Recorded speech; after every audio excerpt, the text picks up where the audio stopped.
No one in England spoke his name without lowering their voice. The Duke of Ashford had buried 3 marriage proposals, dismissed 2 earls, and left an entire season of society women without a second glance. He did not feel. He had decided that long ago. Then the door opened, the wrong door, the servants' entrance, and a young woman walked in with dust on her hem and a letter in her hand. She looked at him the way no one ever had, not with fear, not with desire, with absolute calm. "I'll sign whatever you require," she said. "I only ask one thing. Treat my brother as a man, not a debt." Dorian set down his glass, slowly, and for the first time in 11 years, he had no answer. "Before we go any further, if you're not subscribed yet, do it now. Every week we bring you a brand new story that will take your breath away. And I'd love to know your name. Tell me in the comments. I truly want to know who's watching." England, January 1843. The door opened before anyone announced her. That alone was enough to make every man in the room go still. Dorian Ashford stood by the window, his back half turned to the entrance, a glass of brandy untouched in his hand. He had spent the last hour listening to his solicitor explain, in careful and increasingly nervous detail, exactly how much of Thomas Vane's debt had become his problem. The number was not small, the situation was not clean, and his patience had reached its natural end. Then she walked in. She was not what he expected.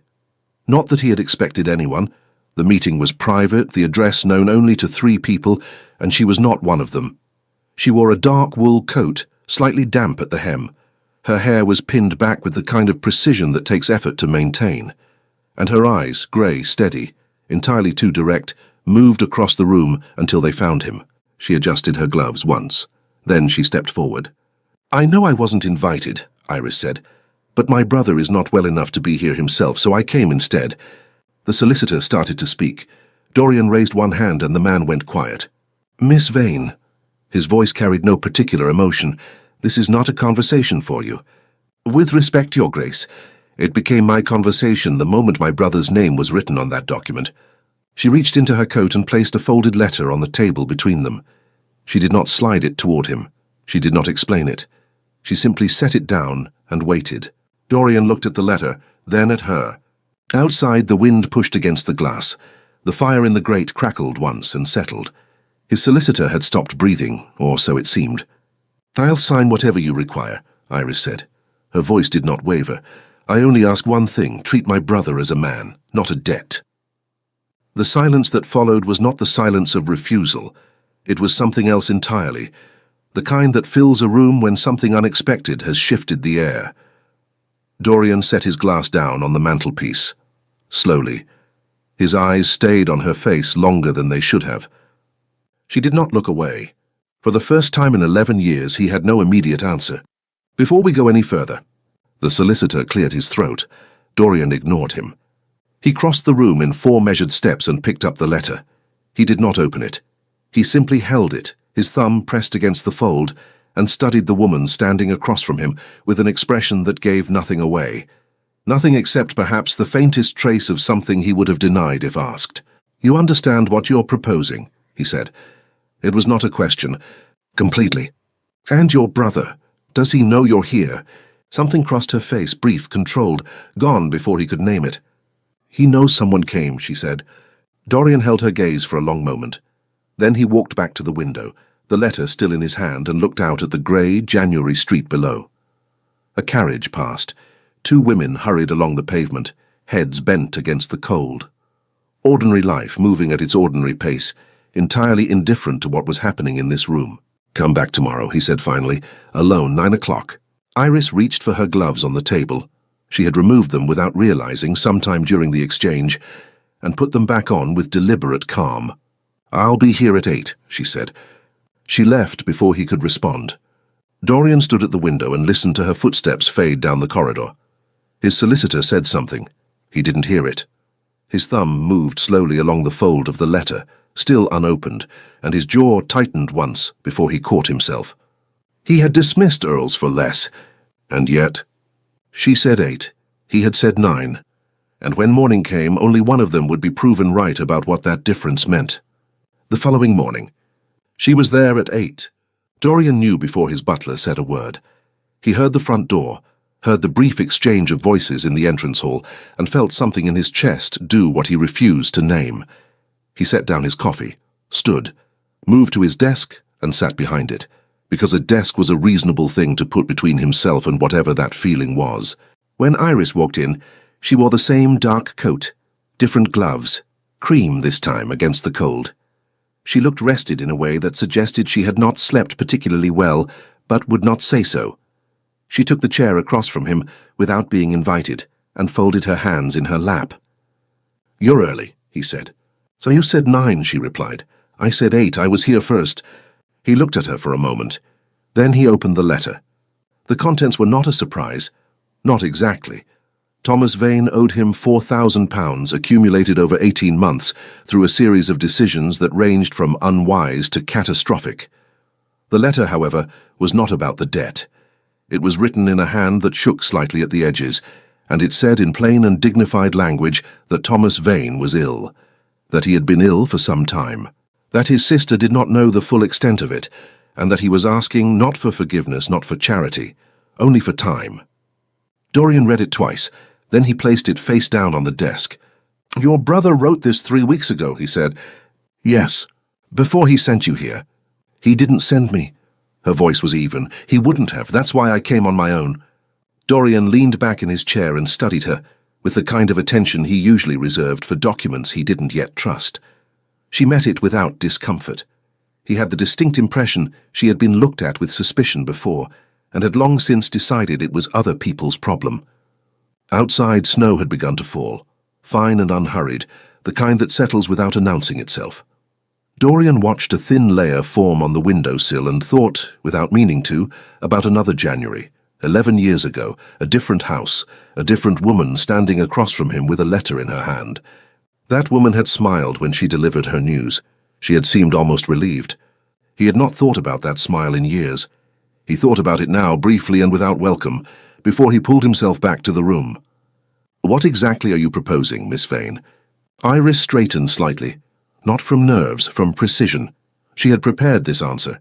"My brother's debt cleared in full, in exchange with whatever arrangement you require. A contract, a term of service, a marriage if that is what the document demands." She said the last word, the way someone says a word they have practiced saying without reaction. "I'm not here to negotiate the terms, I'm here to honor them." The fire shifted in the grate. Snow continued to fall outside. "Her marriage," Dorian repeated, his voice entirely flat. "If that is what it requires." He was quiet for a long moment, long enough that the silence itself became a kind of answer, or the beginning of one. When he finally spoke, his voice carried something she couldn't quite place. "I swore 11 years ago that I would never marry again." Iris held his gaze.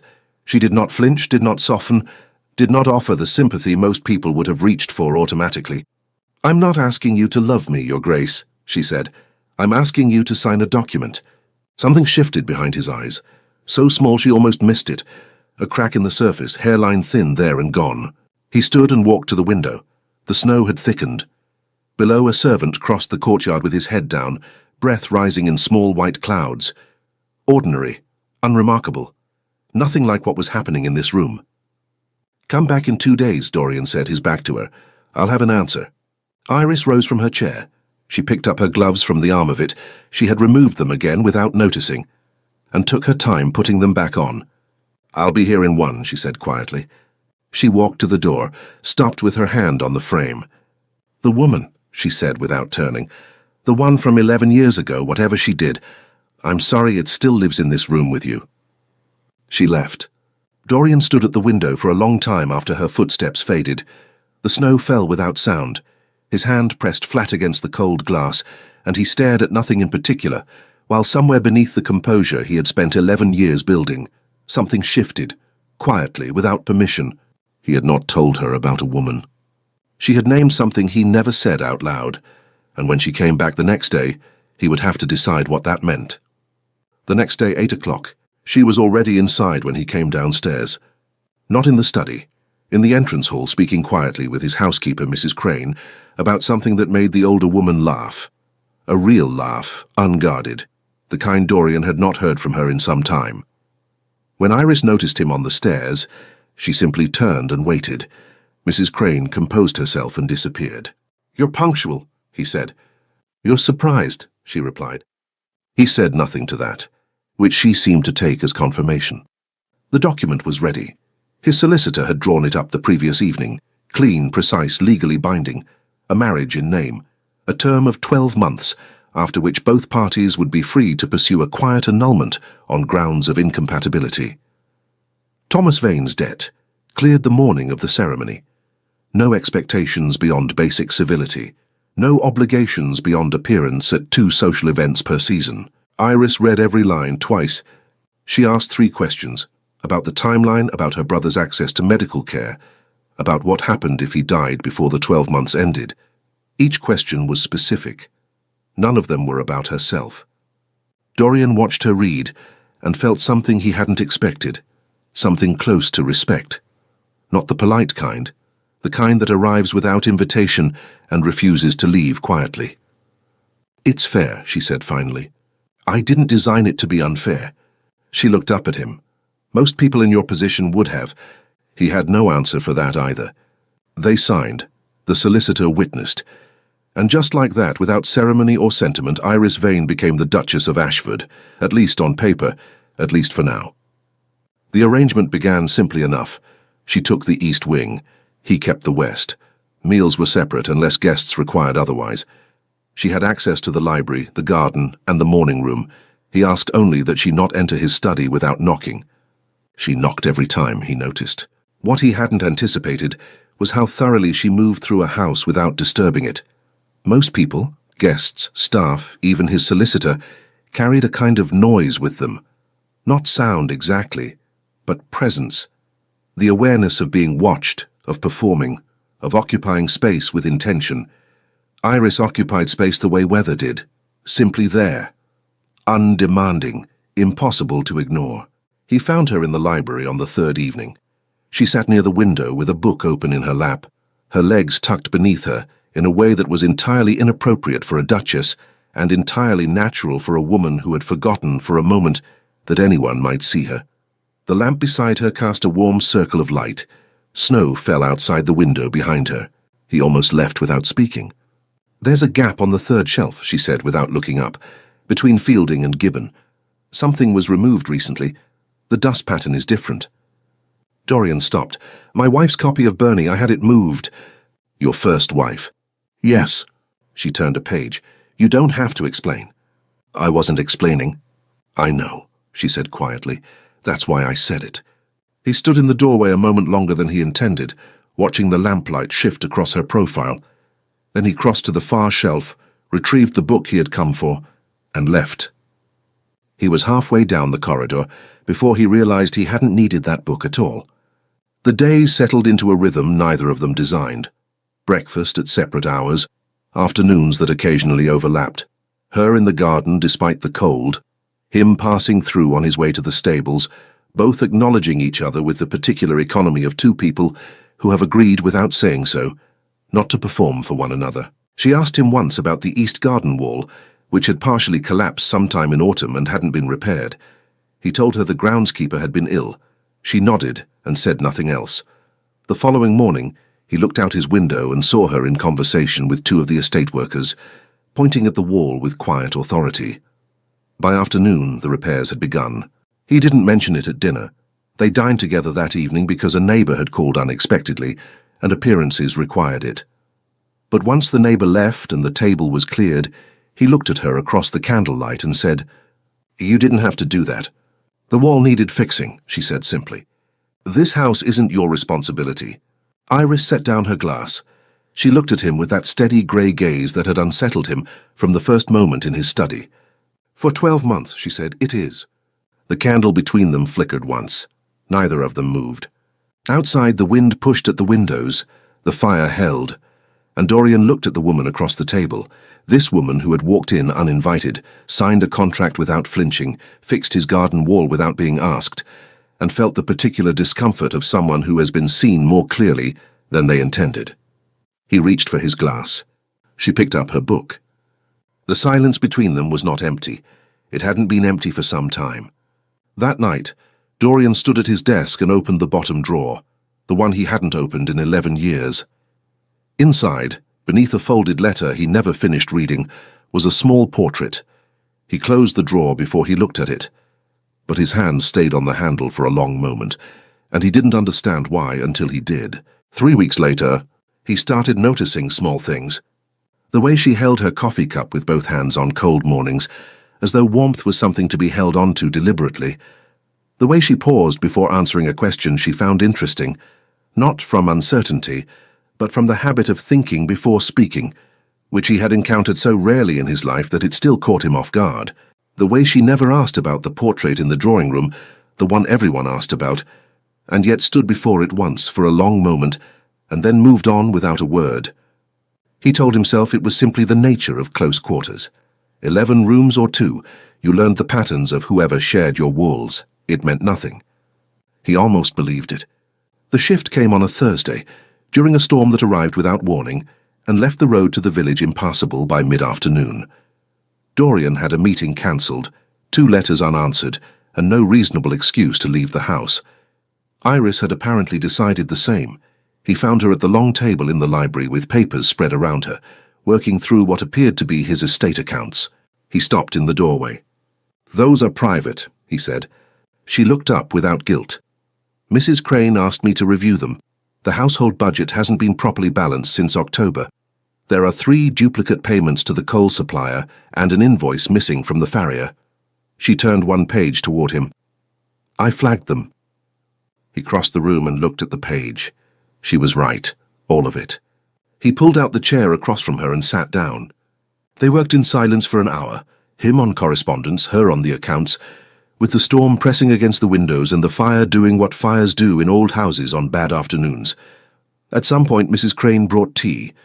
Neither of them acknowledged her, which seemed to please her enormously. "You've done this before," Dorian said eventually, without looking up from his letter. "My father's accounts from the time I was 17. He wasn't well with numbers." "And your brother?" A pause. "Thomas is gifted at many things," she said carefully. "Finance is not among them." He looked up then. She was already looking at him, not with the careful neutrality she usually maintained, but with something more open. Tired, perhaps. The kind of tired that comes not from lack of sleep, but from carrying something for too long alone. "He's getting worse," Dorian said. "Not a question." She held his gaze for a moment. "Some days are better than others. You should visit him. I visit every Sunday." "I meant during the week. The carriage is available, you don't need to ask." Something moved across her face, quickly, like light through cloud cover. She looked back down at the accounts. "Thank you," she said quietly. It was the first time she had thanked him for anything. He found he wanted to be careful with it. The storm lasted through dinner, and well into the evening. They ate by the fire in the small sitting room because the dining room was cold, and formality, in a storm, felt absurd. Iris ate without pretense. She was hungry, the food was good, and she said so, which made the kitchen maid who brought the plate smile all the way back down the corridor. Dorian watched her, and thought about how different this was from every meal he had eaten in this house for the past 11 years. Quiet had always been his preference, but this was a different quiet, occupied, alive, warm in a way that had nothing to do with the fire. "Why did you never marry?" he asked. He hadn't planned to. She considered the question with the same honesty she gave everything. There was someone once. He decided in the end that Thomas's debts were too much of a risk. She said it without bitterness, which was somehow worse than bitterness would have been. "After that, I stopped looking." "How long ago?" 4 years. He was quiet for a moment. Outside, the storm pushed hard against the glass. "He was a fool," Dorian said. Iris looked at him. He held her gaze without retreating from it. "Perhaps," she said softly, "or perhaps he simply knew himself well enough to be honest. There's no honor in honesty that costs someone else everything." She said nothing, but she didn't look away either, and the firelight moved across her face in a way that made it difficult for him to remember why he had stopped noticing things like that. Later, when she had gone upstairs, Dorian sat alone by the dying fire. He held his glass without drinking. The storm was easing. He could hear it pulling back, the wind losing its urgency, the house settling into its usual old stone quiet. He thought about what she had said, about the man who left, about 4 years of not looking, about the way she had thanked him for the carriage, not with relief, but with the particular grace of someone who had learned not to expect kindness and was still, somehow, capable of receiving it. He set the glass down. He had told himself 11 years ago that he was finished with this, with the specific vulnerability of caring what happened to another person. He had meant it. He had built his life around meaning it. And yet, he looked at the empty chair across from him, still slightly warm from where she had sat, and felt the distinct and unwelcome sensation of a man standing at the edge of something he had promised himself he would never approach again. He stood, went to bed, stared at the ceiling. Sleep, when it came, brought no particular relief. The following Sunday, he found himself watching the clock at the time she usually left for her brother's. The carriage was ready.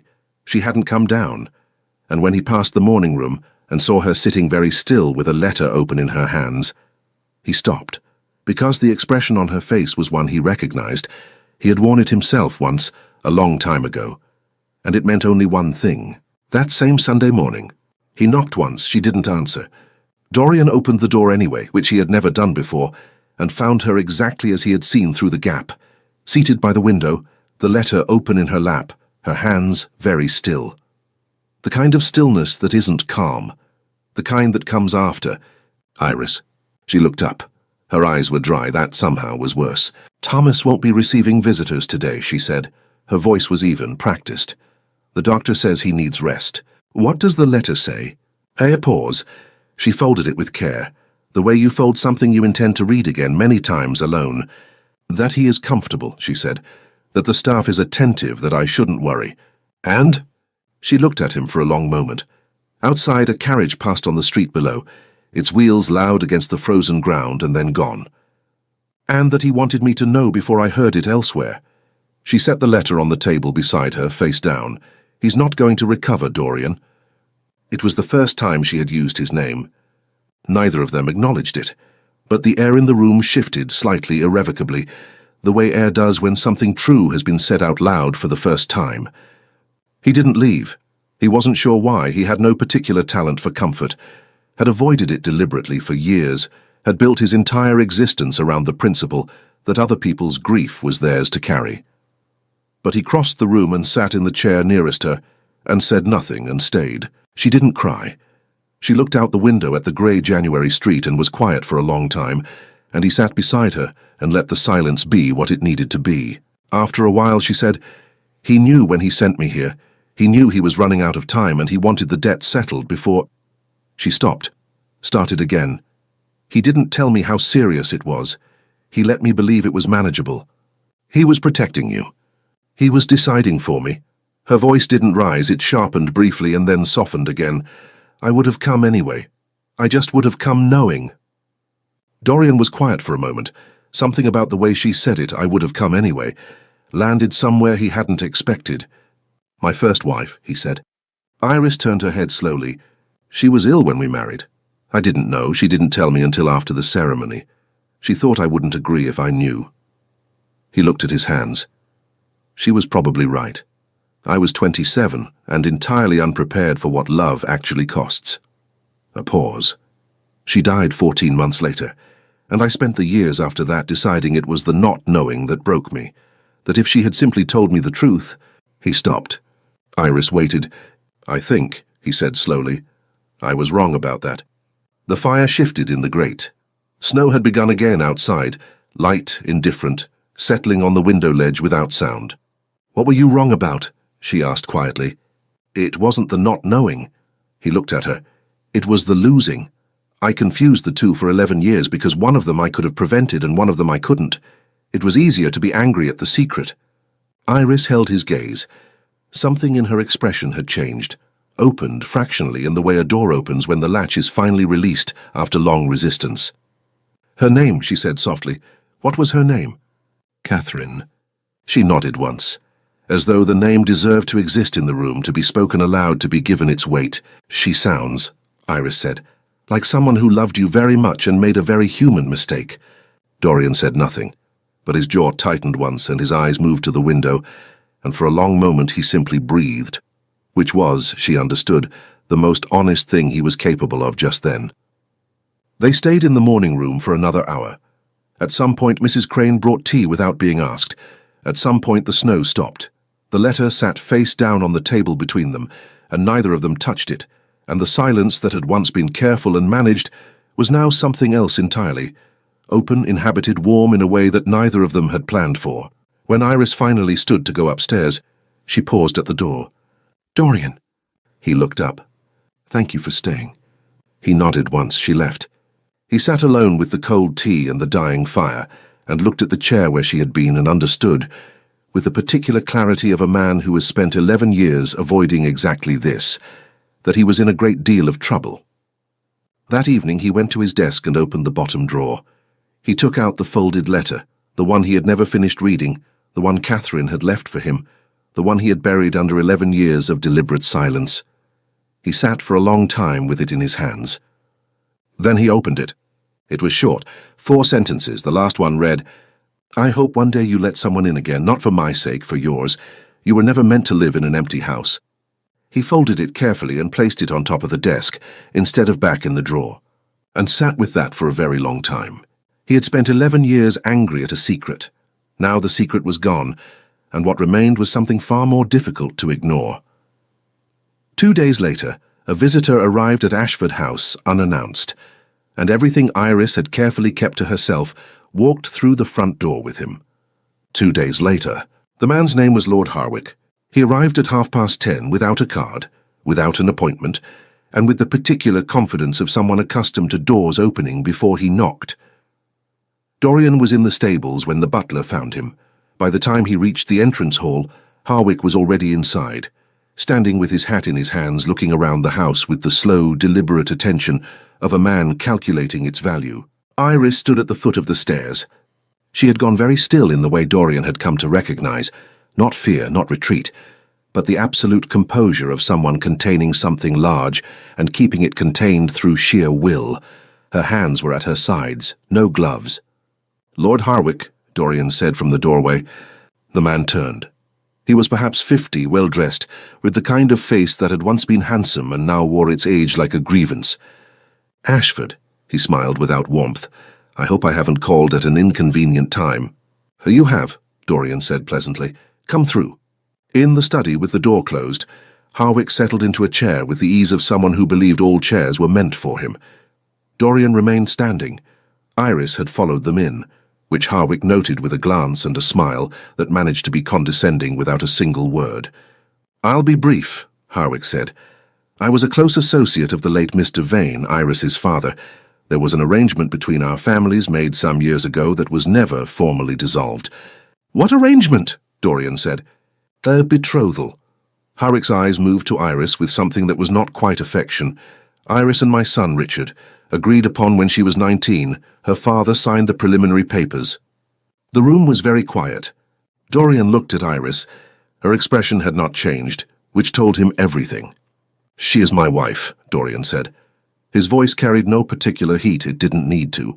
"A recent development," Harwick said smoothly, "and one made, I would argue, under circumstances that warrant examination. The Vane family debt, the speed of the arrangement, a court would find it interesting, I think." "What is it you want, Harwick?" The man leaned forward slightly. "I want what was agreed. Richard has waited long enough. If Miss Vane, the Duchess, forgive me, wishes to avoid a very public and very unpleasant legal challenge to this marriage, then a quiet annulment, agreed upon by both parties, would serve everyone's interests." He stood, smoothed his coat. "I'll give you a week to consider it," he said. "I'm sure you'll both be reasonable." After he left, the house felt different, smaller somehow, as though Harwick had taken some of the air with him on his way out. Iris stood at the window. Dorian stood near the desk. Neither spoke for a moment. "You knew," he said finally. "Not an accusation, a question." "I knew there had been papers," she said. "My father mentioned them once, years ago. I didn't know Harwick still considered them binding." She turned from the window. "I should have told you." "Yes. I was afraid," she said simply, "that it would change things before they had a chance to become something." He looked at her. The afternoon light came through the window behind her, and she stood in it without apology, honest, tired, slightly braced for whatever came next. "His son," Dorian said. "Richard, did you know him?" "Briefly, he was not unkind." A pause. He was also not someone I would have chosen, and yet your father signed. My father made many decisions without asking me. Her voice was quiet without bitterness. I stopped being surprised by that a long time ago. Dorian moved to the window and stood beside her. Below, Harwick's carriage was pulling away from the gate. He watched it until it turned the corner and disappeared. He won't stop at one visit, Dorian said. No.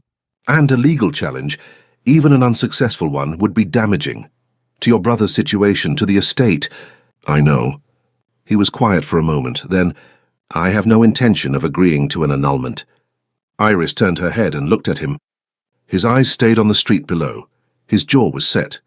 His voice, when he continued, was entirely level, which she had learned meant he was being more honest than he appeared. Not because of the legal challenge, he said, and not because of the estate.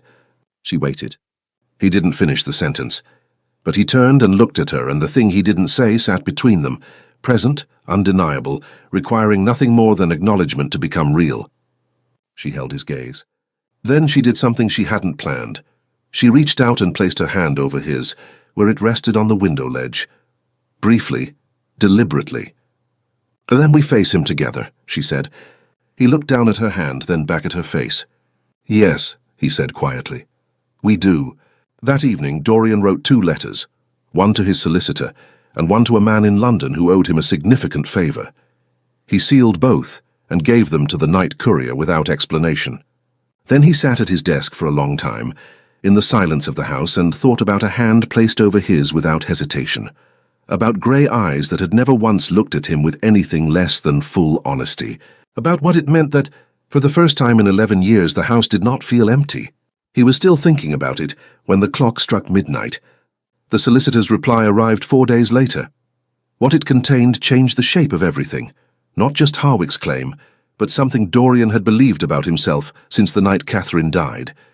And when he told Iris, she went very quiet. Then she did the one thing he hadn't expected. She left. 4 days later evening, he told her in the library. He had meant to be measured about it, to present the information clearly, to give her time to process, to be the kind of steady presence she had been for him in the morning room when the letter about Thomas arrived. He had rehearsed it briefly, which was not something he did. It didn't matter. The moment he said Harwick's name, she went still, and the moment he finished, she stood and walked to the window, and he understood from the set of her shoulders that something had shifted in a direction he hadn't anticipated. The preliminary papers your father signed, he said carefully. My solicitor found a clause. They were contingent on your father's financial standing at the time of the formal agreement. Given the debts, given everything, they're not legally binding. Harwick has no case. I know, she said quietly. He waited. I knew 2 days ago. Thomas told me. He found the same clause years ago and never said anything because he thought Harwick would simply disappear. She turned from the window. Her face was composed and entirely unreadable. I should have told you immediately. I didn't. Why? A long pause. Because once Harwick is gone, she said, there is no external reason for this marriage to continue. The fire crackled. Outside, wind moved through the bare trees in the east garden, the ones she had repaired, the wall now straight and solid against the winter dark. The 12 months, he began, were always a formality, she said. We both know that. He crossed the room toward her. She took one step back, not from fear, but from the particular self-protection of someone who has decided, quietly and painfully, to do the harder thing. Iris, I'm not a substitute, she said. Her voice was steady and it cost her. For Catherine, for the life you had before, I came here to save my brother and I... She stopped. I didn't come here to become something you settle for because the house felt empty. That's not... I need you to be certain, she said. Not grateful, not comfortable, certain. He stood very close to her now, close enough that he could see the effort it took her to hold his gaze, the slight tension at the corner of her jaw, the way her hands stayed perfectly still at her sides. He had so much to say. He found in the moment that he could say none of it, not with the weight she deserved, not with the precision her honesty required.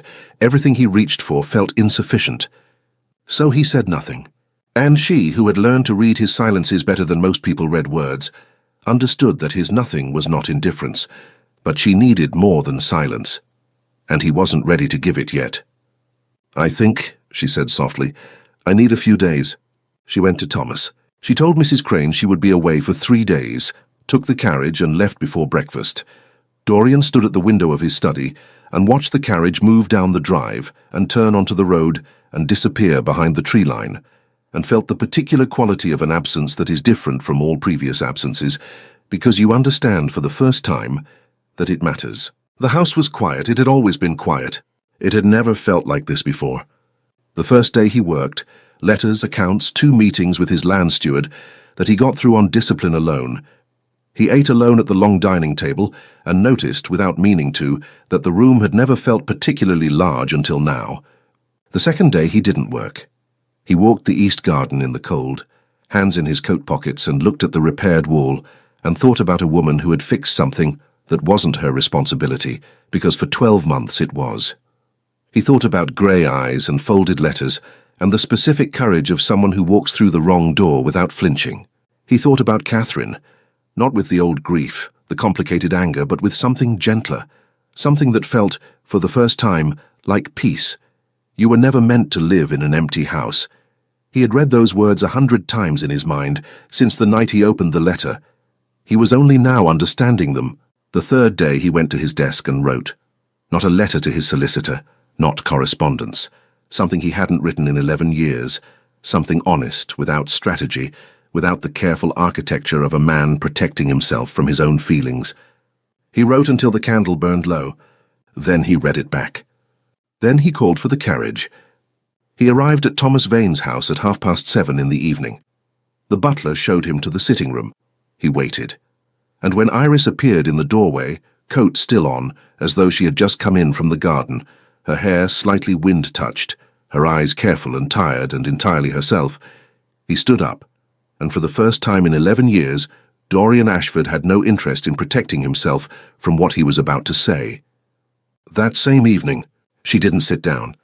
Neither did he. They stood in Thomas's small sitting room with a single lamp between them and the sound of the house settling around them in the cold, and Iris looked at him with the careful eyes of someone who has hoped before and knows exactly what hoping costs. "You didn't have to come," she said. "I know." "Dorian, let me finish." She closed her mouth, waited. He reached into his coat and took out the pages he had written. He didn't hand them to her. He held them for a moment, looked at them, and then set them on the table beside him. "I wrote it all down," he said.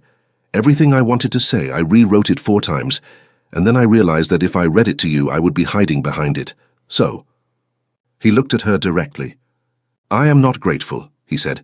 "I am not comfortable. I am not filling a silence or replacing something I lost." He paused. "I am a man who spent 11 years deciding he was finished, and who was wrong. Not because you changed me, because you were simply, consistently, entirely yourself, and that was enough. And," Iris was very still, "you fixed my garden wall," he said. "You read my accounts without being asked. You sat with me when I opened a letter I had been afraid of for 11 years. You told me the truth when it would have been easier to say nothing. You walked into my house uninvited and looked at me without fear and said—" His voice shifted, quieter, more careful. "Treat my brother as a man, not a debt." She exhaled slowly. "I have been certain," he said, "for longer than I was ready to admit. I needed you to leave so I could understand what that meant." The lamp flickered once between them. Outside, the wind moved through the trees, gentle now, tired of its own noise. Iris looked at him for a long moment, long enough that he felt the full weight of it, the consideration, the honesty, the particular courage of a woman who doesn't give herself away easily and means it completely when she does. Then she crossed the room. She stopped in front of him, close, deliberate, and reached into her coat pocket. She took out her gloves and set them on the table beside his pages. She had removed them before she came inside. She hadn't put them back on. She looked up at him. "I came here," she said softly, "to save my brother. I didn't come here to fall in love with a man who keeps brandy. He never drinks and opens doors he was afraid of, and sits with people in the dark because he doesn't know how to say he cares." A pause. "And yet." His hand came up slowly and touched her face, just her jaw, just the edge of it, a question more than a statement. She leaned into it, slightly, enough. "Certain?" she asked. "Completely," he said. He kissed her. It was not hurried, it was not desperate. It was the kiss of two people who have chosen each other with full knowledge of what choosing costs, and chosen anyway. The lamp burned steadily between the pages and the gloves and the 11 years and the 4 months and everything that had quietly, irrevocably become something real. When they stepped back, she was still close. Her hand rested against his chest. His stayed at her jaw. "The 12 months," she said quietly. "Are irrelevant," he said. She smiled. It was the first time he had seen her smile, fully, without reservation, and it was, he thought, the finest thing in the room. Thomas received them together when they went upstairs. He was propped against pillows, thinner than Dorian had expected, with sharp eyes and a dry wit that explained immediately a great deal about Iris. He looked at Dorian for a long moment and then said, "You took long enough." "Thomas," Iris said, "I'm ill, not blind." He looked at his sister with an expression that carried years of love and guilt and relief in equal measure. "Are you happy?" She looked at Dorian. He looked at her. "Yes," she said simply. Thomas nodded once, satisfied, and asked for tea. They drove back to Ashford House in the dark, the carriage moving through the frozen countryside with the particular quiet of a winter night that has decided to be still. Iris sat beside him, not across beside, her shoulder against his, her head tilted slightly toward the window. At some point his hand found hers in the dark. She turned her palm up and held it. Neither of them spoke. There was nothing that needed saying. The gates of Ashford House came into view. The lights were on. Mrs. Crane, ever knowing, had left them burning. The east garden wall stood solid and straight against the night sky. Dorian looked at it as the carriage turned up the drive. "Thank you," he said quietly, "for fixing the wall." Iris looked at him, a small smile. "It needed doing," she said. Spring, 3 months later. The window in the library was open for the first time. Iris noticed it before she saw him, the curtain moving in the morning air, the smell of the garden coming through, green and cold and new. She stopped in the doorway. Dorian stood at the shelf, returning a book, unhurried. He turned when he heard her. "You opened the window," she said. "It was warm." She crossed the room and stood beside him. Below, the east garden was coming back, the first green pushing through the dark earth, the repaired wall holding everything in place. A gardener moved along the far path with a wheelbarrow. Ordinary, unhurried, alive. Dorian reached for her hand. She gave it without looking. On the table behind them, her gloves lay folded beside his morning correspondence, left there the way you leave something you no longer need to hold on to. The curtain moved again in the light spring air. The house, for the first time in 11 years, did not feel empty.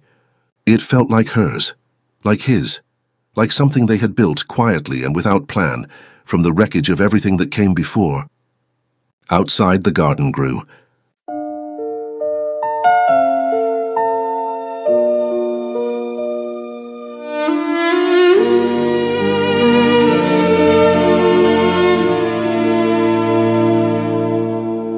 She walked through the rondo with dust upon her hem, a letter in her trembling hands, and nothing left to spend. She looked at him without a fear, the way no one had done, and said, "I'll sign whatever you need, just spare my brother's son." He set his glass down slowly, his silence filled the room. For the first time in 11 years, he had no answer to. Until her, he had closed every door. Until her, he had felt nothing more. 11 years of winter locked inside his chest. Until her, he forgot how to rest.